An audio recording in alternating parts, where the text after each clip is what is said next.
up, guys? It's your boy APT Songs here, back with an album review. So today, Diddy, aka Sean Combs, Puff Daddy, P Diddy, whatever you want to call him, Mr. Love, he's dropped a new album called the Love Album Off the Grid. And this is his first album in 14, 15 years. I've always been a big fan of Diddy's as far back as the 96, 97 Bad Boy years to now. And most of his solo albums have been honestly hit or miss. Like the first two I thought were great. The P Diddy and the Fam album, the Saga Continues was fantastic. He did a remix album, and then he dropped like Last Train to Paris and some other ones that were kind of like experimental and not really my vibe. The last album that they did was a rap album called which came out in 2015, and I love that album.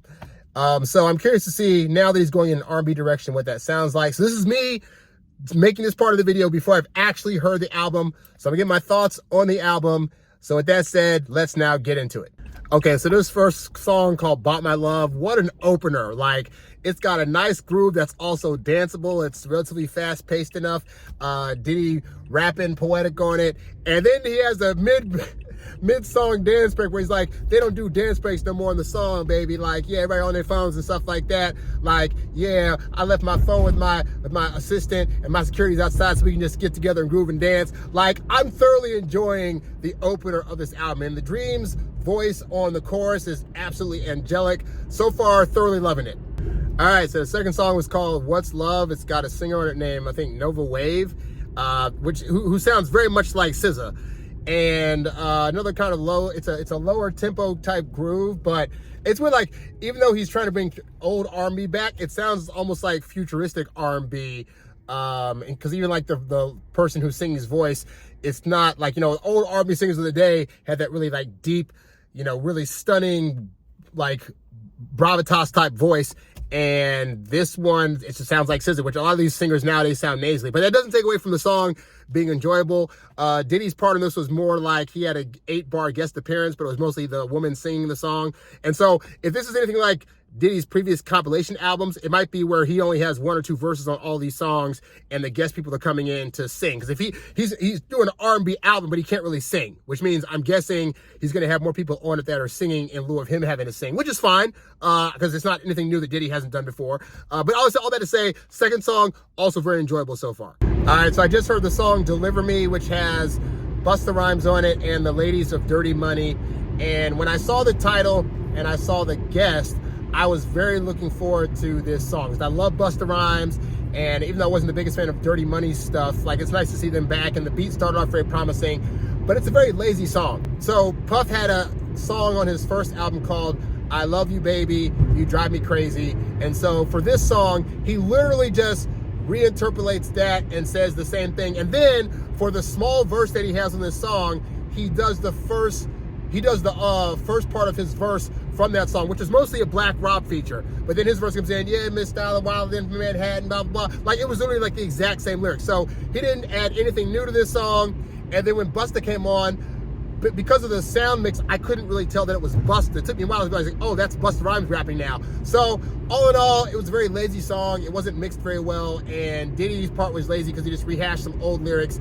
And Busta wasn't bringing his A game. Like I've heard Busta over the years in so much stuff that for me, his lyrics and vocals on this one just didn't do it for me. So this is the first one I'd say stinker is of the album. All right, so the next song was Stay a While featuring, I think, Neha or whatever. So of course Neha comes on, she's singing her little verse. The song samples Can't You See by Total, which also was produced by Puff back in the day. So it's interesting, he's sampling his own stuff, which was originally samples of other people's stuff. That's hilarious to me. Diddy had a short verse kind of shouting out his daughter and shouting out his sons, and I don't know how that goes with Staying a While and being romantic, but either way, I thought the groove was nice. It was a shorter song though. It was like only 2 minutes and like 37 seconds or something. Like, it was a really short song that I actually wish would have been a little bit longer, but I enjoyed it.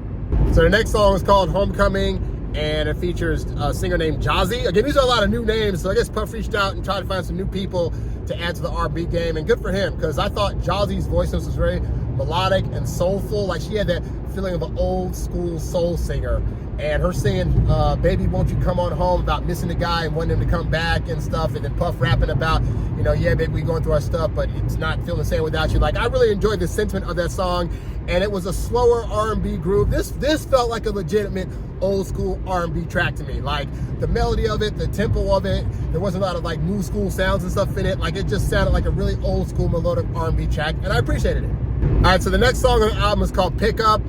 Solid track. Jacquees is the one that's singing the R&B portion of the song, and this is the first song that's me felt like Baby making music. Like, he ain't being overtly sexual in the song, but just the vibe of it, him saying, we're gonna pick you up, we're gonna do some things. Like, it really just gave me that old school feel, and it, honestly, the music in the background definitely had it of like, you can put this on, your girl's gonna start vibing to it and feeling some things.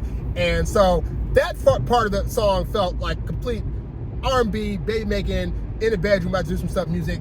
And then somebody starts rapping, and I'm thinking initially it's Puff, but no, it's Fabulous, who, as you know, back in the day, had many of his own rap R&B tracks. And when I tell you, he did not ruin the song. Like, he came through with a smooth, slick voice, while at the same time delivering punchline after punchline after punchline, and I was cracking up the whole time. And yet the song still felt like a baby making song. It was no notes. The song was just absolutely great. Puff was in the background doing his yeahs and stuff like that, but he didn't interrupt the track for the most part. It was them on it, and Jacquees and Fabulous brought it, and it was fantastic. So the song Tough Love, I don't really know what to say, because I think the production on it's pretty good. The songs, I don't know, the song, like Sway Lee, it's not that anything is necessarily wrong with what he's saying or singing about, but his voice was way overprocessed to where it mostly sounded like a picture somebody singing from like a back of a cave and the echo coming out, and that's pretty much what his voice sounded like, which caused it to be very distracting. I actually had to turn down the volume on my car stereo because it was making it too loud and distorted to where it felt like it was just too much of noise. So the song was a lot of noise and not overly enjoyable as a result. Like I said, I liked the beat enough. It was a lot slower tempo than some of the previous songs, so that was kind of like a drag already. But the production wise, it was fine. But just like his vocals really like distracted me from being able to enjoy the song overall, because there were times where I couldn't understand what he was saying, and it just sounded like a lot of echo over his vocals. So not a big fan of that particular song. This next song was called It Belongs to You, and it's got Jazzy on it once again. This is another song where Puff is not on the song, not even in the background saying take that or nothing. It's just Jazzy. Jazzy so far is being the MVP, because I've heard 2 songs so far that she's been on, and I've liked both songs. So Jazzy's bringing it, talking about you, It Belongs to You, and it's an old school feeling R&B groove that sets you up for being in the bedroom. Come over, baby, let's do some stuff, and the music in the background is just laying down that bed perfectly. So again, no notes on this one. This song is a guaranteed love-making banger. Yo, this song, another one of me, featuring The Weeknd and French Montana. Just started it, and so, you know, Weeknd singing, it's whatever. Then they had the sample come in with Phil Collins, do do do do do do do do do do. I can feel it. So they had that sample, and then French Montana gets on there. Anyway, I had to stop it because he said a line in the song. He said, "Be with me, never slip up like Derek Jackson." And I thought that was the most funniest crap, because Derek Jackson was a guy that gives advice to women on dating and men and blah, blah, blah. Meanwhile, he was cheating on his wife the entire time. So I heard that line and I just died laughing. Like, that was the most hilarious shit I've heard in the song, in any song thus far on this album. So yeah, this is one of the slower songs on the album. It's got a nice melodic groove to it, even though it's relatively slow playing. And 21 Savage comes in the middle and also has some hilarious punchlines. I will say this, whatever his last line was at the end, the Phil Collins drums came in and completely drowned him, so I couldn't understand what he was saying. But overall, like I said, the song's pretty good. Diddy comes back and the end, and the verse he did, I heard him do at the VMA Awards, so it's nice to see the context of where that goes in terms of what song it goes into. But yeah, I thoroughly enjoyed the song. It was a slower song, but I think that The Weeknd, this is allegedly his last collaboration with anybody ever, which I don't believe, but that's what he's saying for now. And I think if that's the way he's going out, then he went out with a bang, because it's a solid verse from him singing, and the rappers that were on it didn't take away from the R&B feel of it, and yet brought their A game. I thought French had some hilarious lines, 21 had some hilarious lines. Diddy was more serious with his lines, just talking about how there'll never be another him, and so yeah, it was pretty good. You know, one thing I haven't mentioned yet is that there's been quite a few times on the album now where a Biggie verse of some kind has been quoted or directly just said. French Montana did a portion of it on the song he did with 21 Savage and them, and then there's been a couple times where Puff has just blatantly stolen a Biggie section or has like quoted his style but with different words, which is, it's an homage to Big, because Big's been dead since 97, and the fact that Puff is still able to quote him because it was his artist, but still keeps his memory alive, is somewhat admirable. I mean, I don't get annoyed by that kind of thing, because I think that if Big were here, he'd be on the album. So just something I noticed. But I say it because I just heard the interlude of the album, which is literally just 2 minutes of the song called The Masquerade Is Over being played, and it's the dude, they didn't even sample, they just straight used the dude that sang the song and put him on it and just basically playing his stuff. But The Masquerade Is Over was also the song that was sampled for Biggie's Who Shot Ya. Little music history for you guys out there that don't know that. So even the fact that he put that on the album is still like an homage to Big, even though it's literally just him playing the song. Fantastic. Next up, we have Moments. And this song is a Justin Bieber track. When it first came on, I couldn't even tell it was Justin Bieber singing, but I looked at it and man, this is I think the most R&B-ish that Justin Bieber has been in a while. It totally felt like, a lot of the newer school Justin Bieber stuff, he's trying to sound extra hip and be oh yeah, I'm cursing down, all sorts of stuff. And this was just strictly, Moments was I don't want to waste time. I don't want to waste time. It just was beautifully sung, really well put together. The production was elegant. The background of it just sounded like a melodic dream. I really thought this was a standout track on this album. So next up, we have the song called Need Somebody, and this is all a Jasmine Sullivan track. I didn't know Jasmine Sullivan was even still around singing like that, but she definitely brought her A game. This feels like another solid R&B track. She's singing about how everybody needs somebody, even if it's only for one night. I feel some kind of way about people trying to promote these one night stands. Oh my God, don't go for full love, just go for somebody that you can hook up with tonight. So that part I'm not a fan of, but she sang the song very melodically, and the piano was very muted in the background, relatively even pace. So this point of the album, it really feels more like an R&B album than when the album started. Because it started off it was more upbeat, vibrant tempos, but there's been a lot more slowed down songs as of late. And that's not a bad thing, but I like to have some more fast-paced songs, because R&B can also be fast-paced. So I'm looking to see if there's going to be any other songs like that on this album at some point. Not to say that takes away from these various slow jams being enjoyable. And again, in the right situation, you got your girl over, you need some music to throw on to make love to her. This so far definitely feels like that album, but I'm going to see if they have any other fast-paced stuff. So let's go on to the next song. All right, so next up we have Mind Your Business. Ty Dolla $ign and Kalani singing on the track. And I think this is one of the few duets that I've heard so far. I got to go back and see if there were other men and women singing together, because I don't think a woman and Puff rapping counts as a duet. But these two were legitimately singing. They had good harmonies together. They had the part where they were going, mind your business, and it sounds like a chorus is a chorus of collage of people are behind them singing it, and they're just talking about, hey, we're here for, we're here to make love and have a good time. And it's still in a way that's not overly they're not overly being sexually explicit on it, but it's still saying we're going to do this. And the feel, the back-to-back songs so far have definitely given the feel of you could press play and literally just have a whole love-making session with somebody, and this song continued that trend. And this beat held a little back, but it was still very strong and powerful in terms of getting the point across of the song. So yeah, also enjoyed this one. Slower song, but also for the mood that this album's trying to set, it fit the mood perfectly. So then we get the interlude, Nasty. And I am mad because that song felt like an old school Jodeci song, Cisco, Drew Hill song, and it's only a minute and a half. And it's literally wanna get nasty, as this girl is orgasming in the background. And I'm the groove was there, the chorus was there, I guess there might have been a small little verse there, and then it just cuts off. And I'm this needs to be one of the longer songs on this album. Why did you just make it an interlude? Dang it, Diddy. All right, next up is the track Reachin', and this one again has Ty Dolla $ign, and it's got Coco Jones, who plays the new Hillary on the Bel Air show. And I gotta say, so I guess if Jazzy is the MVP of female singers, then Ty Dolla $ign is gonna be the MVP of collaborations, because he and Coco Jones also sound great together. I will say Coco Jones is in the vein of women that have like that nasally sounding kind of voice when they sing, not like the old school R&B singers of the previous years.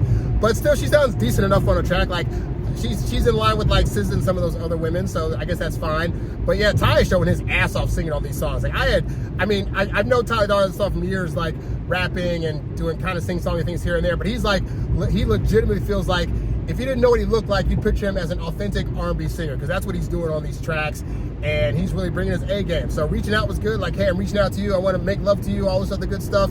Like, good song, good track. And also another one where, again, Diddy is nowhere to be found. So Diddy is legitimately just producing these tracks and not doing any ad-libs on them, just kind of getting out of the way. And it's kind of because, like, in the beginning, he was doing more ad-libs on his songs, and then slowly as the albums progress, you hear him less and less, where I'm like, is this even a Diddy album? Like, because half of the songs he's not even on. The song after that is called Stay Part 1, and it's got the rapper Kalan, FRFR, I don't think that stands for real or not, and then KC, from KC and JoJo. So we're from Jodeci to KC and JoJo to just KC singing by himself, but he was one of the original acts that Diddy actually produced for. So it's kind of cool to hear them on the track. Also, it's finally nice to hear Diddy on the track again. He's rapping and talking about how this girl's been away for a while and that he wants her to come over and stay with them. And then, you know, the people are singing and stuff, and it sounded great. It was a nice little R&B groove. I'm glad to see Diddy back on the track on his own fucking album. So, pretty enjoyable. It was nice to hear KC again. I haven't heard KC sing in a long time. And he sounded like his old crew and stuff. All the runs and stuff were there, so I thoroughly enjoyed it. So then we got the song I Like, featuring Mary J. Blige. I'll be honest, guys, I liked the song, but when I heard her first singing, I don't know if it's the sound mix of her vocals, but she really sounded like a dude. Like, I thought for the longest it was like a 40-year-old dude singing a song, and then I realized, oh wait, that's Mary J. Blige, that they mixed the vocals to make her sound more like a dude, or maybe just because she's older now, that maybe she has more raspiness in her voice. But either way, it didn't take away from the fact that I thoroughly enjoyed the song. It felt like an old school Mary J. Blige song, and now I'm getting sound raspy. And yeah, Mary J. was also one of the first artists that Puff produced. So it's nice to see that he's bringing back some of the people that he helped start their careers, and they're doing him a favor by being on this album and doing a solid for him, because they still make beautiful music together. Like, that song was thoroughly enjoyable. Like that old school Mary J. Blige feel, I'm here for it, and I'm glad that she was able to make the album. So I just heard a song, Closer to God, featuring Tiana Taylor, who, spoiler, I thought she retired last year after all the, you know, she was just kind of tired of doing it, wanted to, you know, stick more to family stuff. So the fact that she's on any song is, like, amazing. The song was, I guess, enjoyable enough, but just a personal thing, because the lyrics go like, I feel closer to God when I'm with you, I swear to God. And something about her just saying, I swear to God, I swear to God, I swear to God, over and over and over again. You know, I come from a religious background, so it had me in my feels like, okay, you don't have to keep swearing to God all that much, like, what the freak? And honestly, it was a distraction for me for the track. So I think it's a good track, but I think that swearing to God repeatedly just kind of like, made it too big of a distraction for me to want to keep hearing it. That's just me. It's a personal thing. Your opinion may vary. So the song Boohoo features Jeremiah. It's got a thumping background beat to it that is absolutely stellar, and I thought this one was well executed. This also feels like another old school R&B type song. He's not overselling the song. He's crooning on the song, talking about how he misses a girl. And it's one of those things where it's like the concept is very, very simple, but the execution is solid. No notes. Like, I thoroughly enjoyed this one also. Like, I think whatever mission statement Diddy had going into this album in terms of it feeling like an R&B album, he's really doing a good job at picking the right songs and the right artists to really portray that. And Jeremiah here was another example of that. Who knew? Because, like, Jeremiah a few years ago had COVID. We didn't know if he was going to live or not. And then he was able to survive. His voice is intact. And on this song, he came across absolutely great. Next up, we get the Burner Boy interlude, where it's literally just Burner Boy singing against the violin strings. It's a waste of an interlude. So then we have the song called Kim Porter, which I guess is supposed to be a dedication song in memory of one of Diddy's ex-baby mamas, Kim Porter, who's a model, and she passed away a couple of years ago from, I don't know if she had cancer or something like that. I really expected more from this track, and I expected Diddy to be more on this track, because when Big died, Diddy did a whole song about Big and how much he's going to miss him, and Big was just an artist that he knew for like 4 or 5 years, right? Kim done had a couple of his kids, and they were co-parenting, and they still had a good relationship. So the fact that yes, John Legend and Babyface are singing great on this track, but like the song could be very much alluding to like, oh, I want to spend the night with you. I've been waiting 6 days and 7 nights. I want to lay next to you, blah, blah, blah. At no point in time does Diddy come on and rap or like have a eulogy about like, yeah, you know, I want to be with you, Kim, and I miss you being here and this and that. All we hear him say is like, yeah, you know, you see me, Kim. Like, that's it. Like, why isn't he more on the track? This is the track that's supposed to be alluding to his care and love for his ex, who's no longer here. And he has some other people come on the track and sing and say to him, like, I don't get the decision. I don't. Because I'll Be Missing You for one was a smash, but also 2 whole bars and verses about Big and how much you're going to miss him. And your baby mama gets nothing? Bull crap, man. What a bull crap song. Finally, we get to the last song called Space, featuring the artist Her. And most of this track is like, it's very minimalistic. It's a little like, almost sounds like somebody's just tapping on a keyboard, like boom, boom, boom, boom, boom, boom. And she's singing her sweet little heart out. Her voice sounds very nice on the track. This is a long track. Like, it's about 6 or 7 minutes long. So this takes me back to those old school tracks where somebody sings for a little bit and then there's just like nothing but just music, which is the time that if you're with your lady, you'd be doing some things. So Diddy's barely on this track. Towards the end, he's like, hey, babe, you want to get high with me? You want to fly with me? Yeah, yeah. And then at some point, you can hear him saying like, oh, yeah, right there, baby. Oh, yes, which is weird because it sounds weird hearing a guy anytime he's like on the verge of orgasming or like indicating that he's like, oh, this feels good. Like, it feels weird to hear that on a track.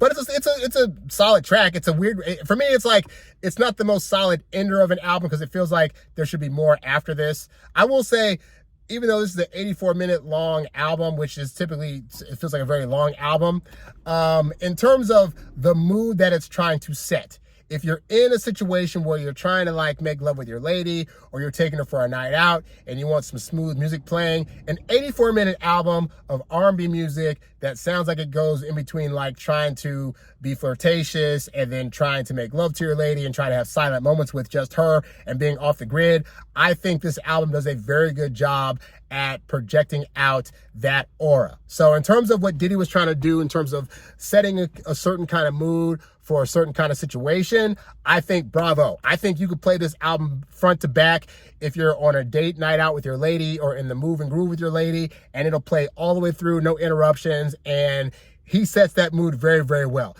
I think if you're looking for party, take that Diddy. I think if you're looking for act bad Diddy, which that song is not even on this album, then you're expecting a different thing, and you need to go to his MMM album, which was the album he put out in 2015 that has that mood. Because this very much is like, aside from like the first couple of songs where there's like more of an up-tempo type of groove, most of the songs on this album are going to be slow. But I think that this album has more hits than misses. I think obviously the Kim Porter song was a big miss. I think there were other times on this album whereby I wish Diddy would have shown up or songs could have been longer in some parts.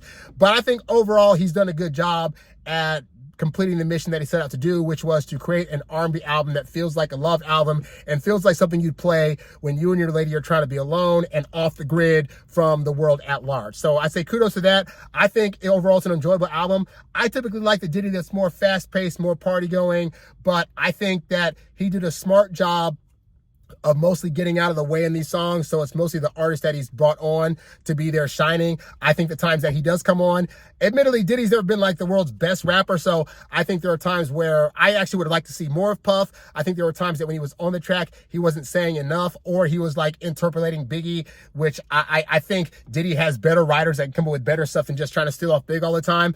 But I think overall it's a pretty decent album depending on the mood that you're in. So let me know your guys' thoughts if you've heard the album. Let me know if you liked it. Did you not like it? Leave it down in the comments below. Also, let me know if there's any songs, videos, or albums you'd like to see me react to. If I haven't seen it or heard it, I'll give it a listen and let you know my thoughts. Thanks for being on me with this journey. Subscribe to this channel, like this video, and I'll catch you guys on the next reaction and review. I'm out. Peace. All the girls